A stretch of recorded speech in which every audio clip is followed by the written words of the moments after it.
ఈసారికి ఈసారికి పవన్ లో చాలా మార్పు కనిపిస్తుంది. ఆయన రాజకీయంగా చూస్తే 2019 నుంచి 2024 నాటికి బాగానే రాటు తేలారు.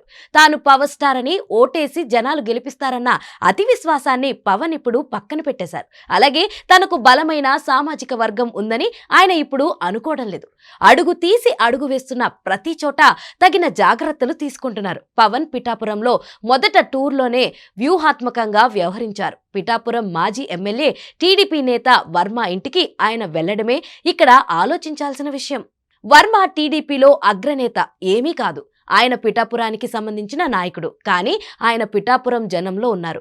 ఆయనకు అక్కడ కులాలకు అతీతంగా జనాల మద్దతుంది. ఈ రోజుకి 2014లో వర్మ ఇండిపెండెంట్ గా పోటీ చేసి సాధించిన భారీ మెజారిటీయే పిఠాపురంలో రికార్డ్. అందుకే పవన్ ఆయనతోనే అంతా అన్నట్లుగా వ్యవహరిస్తున్నారు.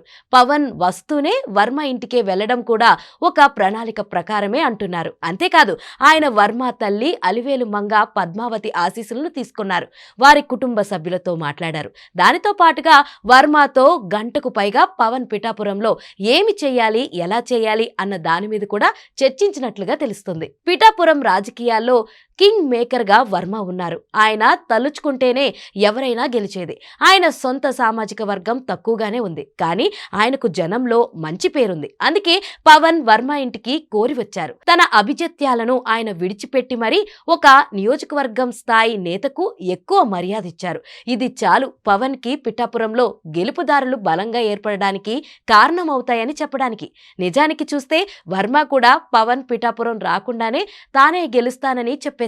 పవన్ గెలుపు బాధ్యతలు మొత్తం తన మీద వెయ్యాలని ఆయన కోరారు. ఒక విధంగా పవన్ గెలుపును తన భుజాల మీద వేసుకుంటాను అని వర్మ ముందే ప్రకటించారు. ఇప్పుడు పవన్ వర్మకు ఇస్తున్న ఆ మర్యాద, మన్నన అన్ని చూశాక ఖచ్చితంగా వర్మ ఆయన అనుచర వర్గం 100కు 200% కష్టపడి పనిచేస్తారని వేరుగా చెప్పాల్సిన అవసరం లేదు. పిఠాపురంలో ఎటు జనసేన అంత పవన్ కోసం పనిచేస్తున్నారు. టీడీపీ బలంతో పాటు అన్ని వర్గాలు తనకు తోడుగా నిలవాలంటే ఏం చెయ్యాలో అదే పవన్ చేస్తున్నారు. మొత్తానికి పవన్ పిఠాపురం టూర్ మాత్రం రాజకీయంగా ఆసక్తిని పెంచింది. అంతేకాదు ఆయన మొదటి అడుగులు కూడా ప్రత్యర్థుల వ్యూహాలకు అందకుండా ఉన్నాయని అంటున్నారు. పవన్ పిఠాపురం రావడంతోనే ఎక్కడ చూసినా జన సందోహం కనిపిస్తుంది. ఏకంగా గొల్లప్రోలు నుంచి పి దొంతమూరు వరకు అశేష ప్రజానికం పవన్ కి ఘన స్వాగతం పలికారు. ఈ సందర్భంగా జనసేన టీడీపీ పార్టీ శ్రేణులను ఉద్దేశించి కూడా పవన్ మాట్లాడారు. ఆయన అచ్చం ఎమ్మెల్యే అభ్యర్థిగా మారిపోయారు. ఒక పార్టీ అధినేతగా కాకుండా ఆయన అందరితో కలిసిపోయారు. చిన్న పిల్లలను ఎత్తుకున్నారు. చేతులు ఊపుతూ దారి పొడుగునా తనను చూసేందుకు వచ్చిన జనాలను ఆయన పలకరించారు. అదే విధంగా వర్మను టీడీపీ పార్టీ నేత మాజీ మంత్రి సృజనా కిషన్ రంగారావును కూడా పవన్ సత్కరించడం విశేషం. మొత్తానికి పిఠాపురంలో వర్మ విత్ పవన్ అన్న కాంబోతోనే ఎంట్రీ అదుర్స్ అనిపించింది.